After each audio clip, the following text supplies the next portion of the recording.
Gracias por acompañarnos en una nueva emisión de su programa Escuela Judicial. Hoy platicaremos con Carlos de la Rosa Xochitl. Vamos a hablar sobre la capacitación judicial y su vinculación con la construcción de confianza ciudadana. Acompáñenme, comenzamos.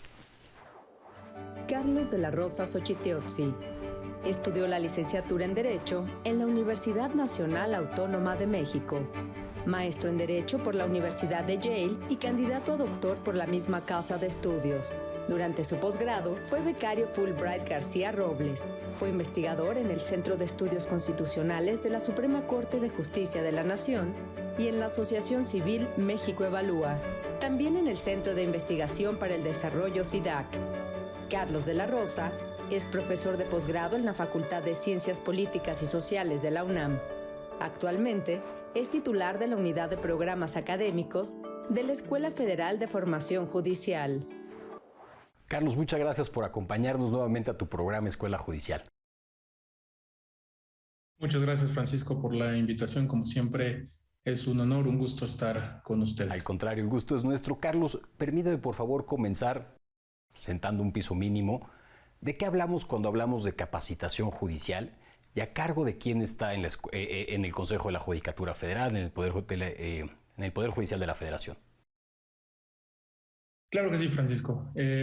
Bueno, la capacitación judicial podemos decir que se integra de todas aquellas actividades, de todos aquellos programas académicos que tienen como objetivo formar y actualizar a los integrantes del Poder Judicial, ¿no? Y de quienes aspiran a pertenecer al Poder Judicial. Esta capacitación, en el caso del Poder Judicial de la Federación, se encuentra a cargo de una institución que es la Escuela Federal de Formación Judicial.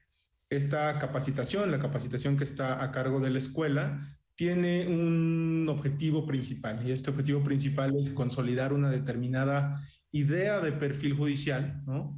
Y esto, a consideración de la escuela, se logra desarrollando cierto tipo de habilidades, algunas habilidades asociadas con temas jurídicos, otras habilidades asociadas con temas más de tipo administrativo, y también, ¿no?, de ciertas competencias y de ciertas habilidades que a veces denominamos de tipo blandas o tipo suaves, que tienen que ver con lograr que jueces y juezas sean empáticos y sean cercanos a las personas, ¿no? Y que fomenten, por medio de sus labores cotidianas, la confianza ciudadana en las instituciones. Este último punto es uno de los mayores desafíos de la capacitación judicial y es un tema que además lamentablemente se ha desatendido de forma tradicional en las escuelas judiciales y en la formación jurídica en general. Completamente de acuerdo. Y para continuar en la construcción de esta base, ¿de qué hablamos cuando hablamos de confianza ciudadana? Bueno, la confianza ciudadana es un concepto muy, muy interesante, ¿no? Yo empezaría por decir que la confianza ciudadana implica, ¿no?, un reconocimiento, el reconocimiento por parte de las personas de que las instituciones y que las autoridades que integran dichas instituciones actúan con las mejores intenciones, ¿no? De acuerdo. Que las autoridades y las instituciones han puesto en el centro de sus labores, en el centro de su función, a las personas y que buscan en última instancia su bienestar, ¿no? Este reconocimiento consiste en que las personas tengan la convicción de que las autoridades tienen entonces el derecho también a tomar ciertas decisiones y que esas decisiones sean acotadas por las personas. Entonces, como te podrás imaginar, Francisco, la confianza ciudadana es un factor, un elemento fundamental para el correcto funcionamiento de las instituciones públicas, de las instituciones del sistema de justicia, pero también para el correcto funcionamiento de la sociedad en general. Completamente de acuerdo. Y entonces me gustaría hacerte una pregunta que probablemente es un poco obvia, pero la verdad creo que tiene muchísimo de dónde abrevar. ¿Por qué el Poder Judicial de la Federación tendría que construir confianza ciudadana? ¿No existe ya un marco normativo que establece precisamente esta autoridad? Es una muy buena pregunta, Francisco. La construcción de confianza ciudadana me parece que debe ser un objetivo prioritario de los poderes judiciales por distintas razones, ¿no? Y voy a mencionar dos razones que además se encuentran demostradas, ¿no?, ampliamente por muchos estudios empíricos, ¿no? La primera razón, la confianza ciudadana o la legitimidad institucional también, como a veces se denomina, se traduce, ¿no?, en una obediencia voluntaria de las decisiones que han tomado las autoridades. Esto, en el caso de los poderes judiciales, significa que si hay confianza ciudadana en los poderes judiciales, es más probable que las personas obedezcan de forma voluntaria, que acaten de forma voluntaria las sentencias de los órganos jurisdiccionales, ¿no? Esa es la primera razón. De acuerdo. La segunda razón por la cual me parece que debe ser prioritario la construcción de confianza ciudadana es que esta confianza se traduce también en una cooperación voluntaria de parte de las personas con las autoridades. Y esto, en el caso de los poderes judiciales, implica que si hay confianza ciudadana, va a haber una mayor proclividad por parte de las personas a cooperar con los tribunales. Y esto significa que van a estar más dispuestos a participar como testigos, a brindar información a los tribunales, a participar como peritos, en términos generales, a ayudar a las instituciones a que logren sus objetivos. Entonces, como vemos por medio de estas dos razones, la existencia de confianza ciudadana en los poderes judiciales es un elemento que, a mi parecer, es crucial para garantizar el éxito de las instituciones de justicia y, como te decía, para también contribuir a tener sociedades más prósperas y más exitosas. Y a construir a las propias instituciones como una especie de sostén precisamente para hacer esta transformación cultural. Carlos, vamos a una breve pausa. A nuestra audiencia no se desconecten, apenas comenzamos. Estás viendo Escuela Judicial.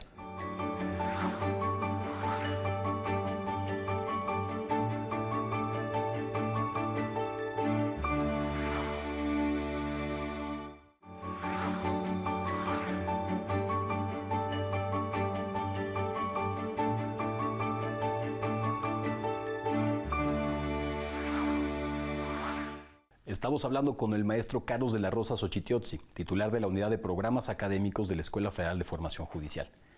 Carlos, hace un momento nos platicabas que precisamente construir estas habilidades, estas capacidades de confianza ciudadana, ¿no?, para la elaboración de legitimidad institucional, se considera una capacitación suave. ¿Nos podrías explicar un poco más, considerando que es tan relevante, por qué se le llama suave? Claro que sí, Francisco. Bueno, esta es una forma, digamos, de distinguirla de otro tipo de competencias, otro tipo de habilidades que tradicionalmente se denominan competencias y habilidades duras, ¿no? ¿A qué se refiere esto? En el caso, por ejemplo, de la formación jurídica, las habilidades duras, ¿no?, son aquellas habilidades de tipo técnico jurídico, ¿no? Aquellas habilidades que nos vienen a la mente cuando pensamos en la formación jurídica, la capacidad de interpretar una ley, la capacidad de razonar, de argumentar, ¿no? Entonces, para diferenciar de ese tipo de habilidades, se establece esta denominación, habilidades suaves. ¿Qué implica? Lo que implica es que el tipo de habilidades que están contenidas en esta denominación no son habilidades que puedas memorizar, ¿no? No son habilidades que simplemente puedas memorizar y aplicar como se hace con el conocimiento tradicional. Son habilidades que implican cierta sensibilización, que implican al final del día ciertos cambios en las actitudes, ¿no? Y en el caso específico de cómo promover la confianza ciudadana, implica que las personas que integran el Poder Judicial de la Federación se sensibilicen sobre la importancia de fomentar confianza ciudadana y que cambien ciertas actitudes, que cambien ciertas conductas para tener mejores interacciones con las personas que acuden a las instituciones del sistema de justicia. Pareciera entonces que no es una cuestión de relevancia, sino inclusive es una cuestión de dificultad en sí misma en la construcción de la capacidad, de capacidades suaves. Y en ese contexto, Carlos, me gustaría conocer qué ha hecho la Escuela Federal de Formación Judicial en esta materia. ¿Cuál es la estrategia que ha seguido para que desde la capacitación judicial se fomente la confianza? Igual muy buena pregunta, Francisco. Empezaría por decir que el primer paso ha sido que dentro de la definición del nuevo perfil judicial, el cual invito a todo el público que nos escucha a que consulten en los programas anuales de capacitación de la Escuela Judicial, se ha incorporado como un eje transversal estos temas, ¿no? De acuerdo. O sea, se ha incorporado dentro del perfil judicial un eje transversal que busca precisamente dotar a los operadores judiciales de ciertas competencias y de ciertas habilidades que tienen como objetivo fomentar la confianza ciudadana y la legitimidad del Poder Judicial de la Federación, ¿no? Y en específico, ¿esto qué ha implicado? Ha implicado que se han actualizado los programas de formación, todos los programas de educación continua, para integrar en lo posible módulos particulares en los cuales se habla sobre la importancia, sobre la relevancia de la confianza ciudadana, por las razones que te mencioné en el bloque anterior. Y también estos módulos lo que buscan es dotar a los operadores de ciertos conocimientos y de ciertas habilidades específicos que puedan ellos incorporar a sus labores cotidianas para promover una mejor relación con los ciudadanos y ciudadanas, ¿no? En particular, ¿no?, en el caso de la Escuela Judicial, se ha echado mano de los hallazgos de la evidencia de la teoría de justicia procedimental, que es una teoría que se ha desarrollado ampliamente durante las últimas décadas, ¿no?, que establece que la confianza ciudadana, la legitimidad de las instituciones, se puede lograr por medio de garantizar procesos judiciales justos. En este mismo sentido, Carlos, me gustaría conocer ¿qué papel ocupa la ciudadanía en general en esta capacitación judicial? Entendemos que la Escuela Federal de Formación Judicial tiene una obligación en específico, pero ¿cuál es el papel de la ciudadanía, de la sociedad en general? Bueno, esa es una pregunta muy interesante, porque sin duda, ¿no?, y esto creo que es algo que todos conocemos, en México lamentablemente existe una desconfianza generalizada en todo tipo de autoridades públicas, ¿no?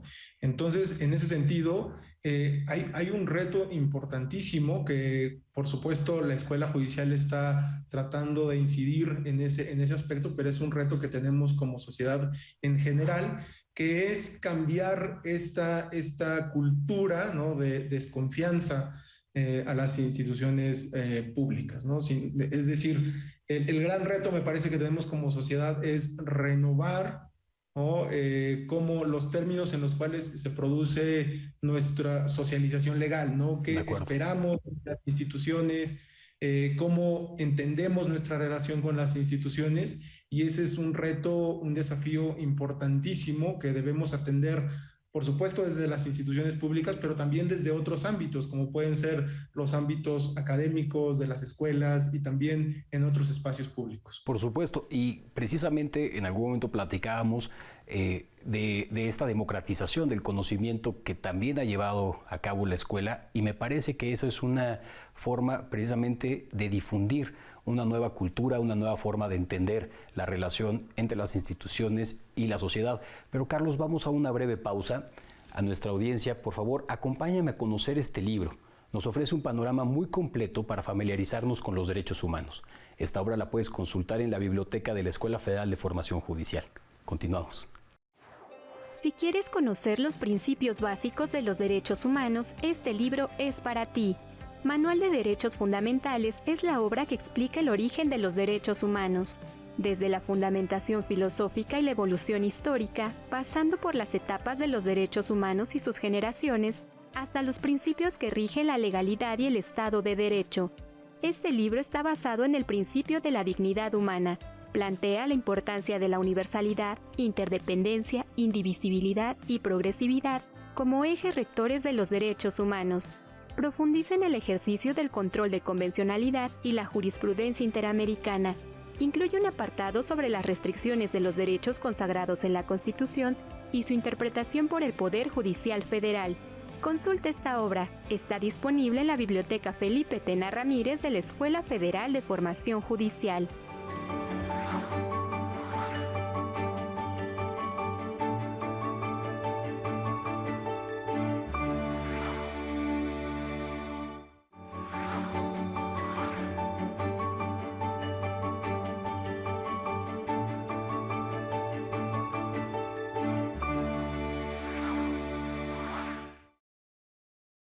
Gracias por continuar con nosotros.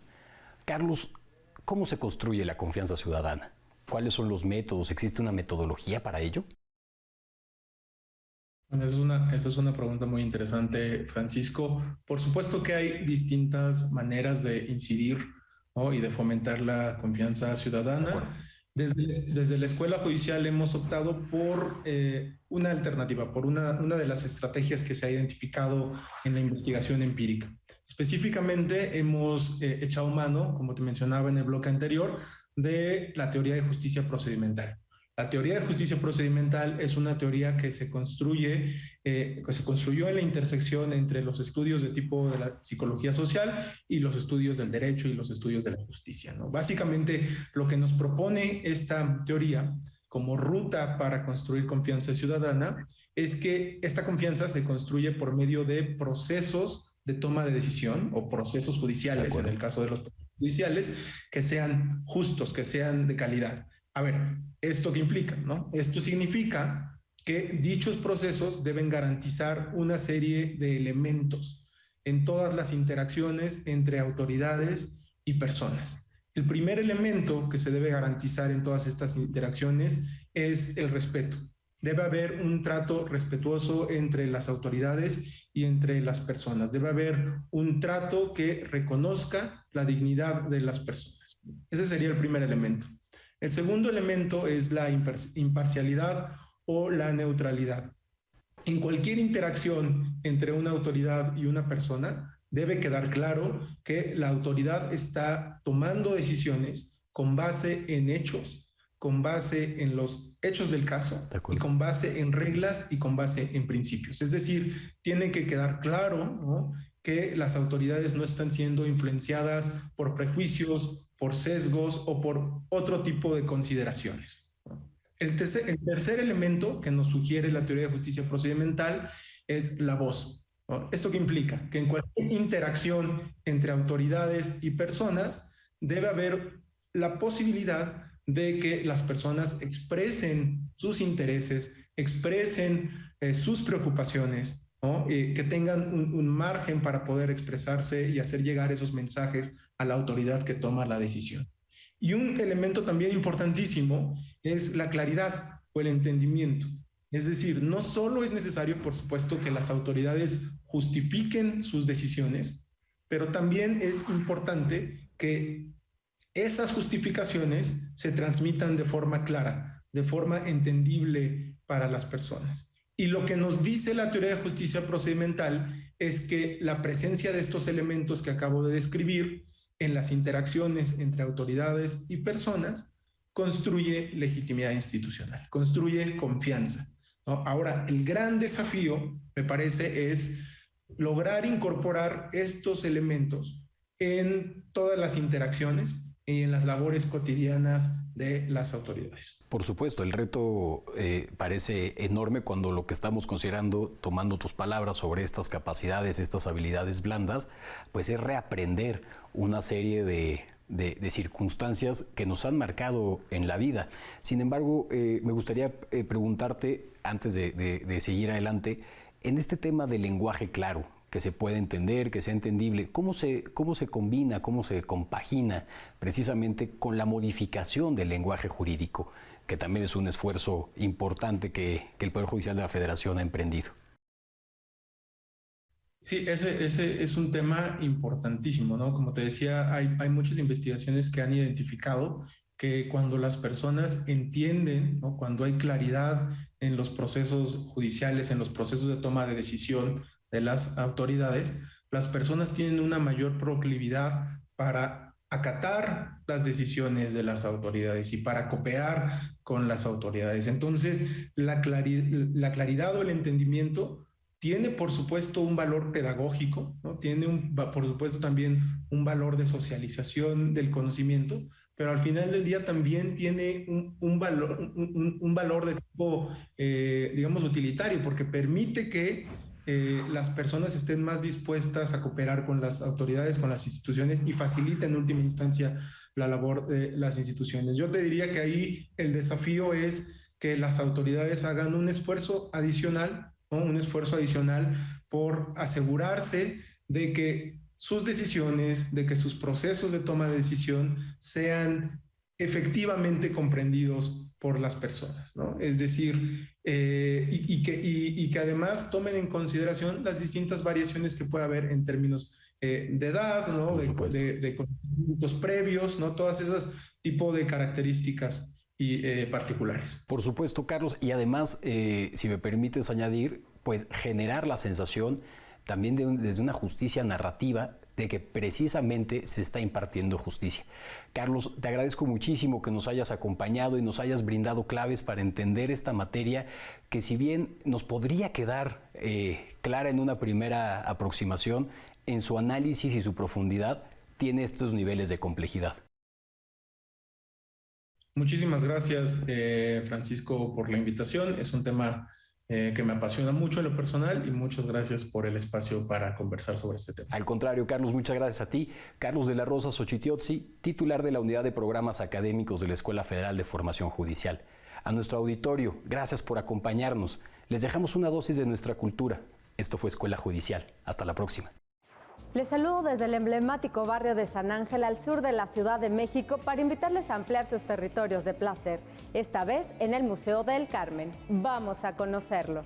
El Museo del Carmen tiene como sede el antiguo Colegio San Ángelo Mártir, uno de los monumentos históricos nacionales que fue construido por los frailes carmelitas descalzos. Este edificio es un paradigma de la arquitectura religiosa y una de las más bellas fundaciones novohispanas. Una de las características más notables de este recinto es su sobriedad y la armonía de sus proporciones. Para algunos, refleja el anhelo de oración y contemplación de sus fundadores. Aquí encontrarán esencialmente arte sacro novohispano, herencia de los carmelitas, que contrataron a los mejores artistas de la época, como Cristóbal de Villalpando, Juan Correa y Miguel Cabrera, entre otros.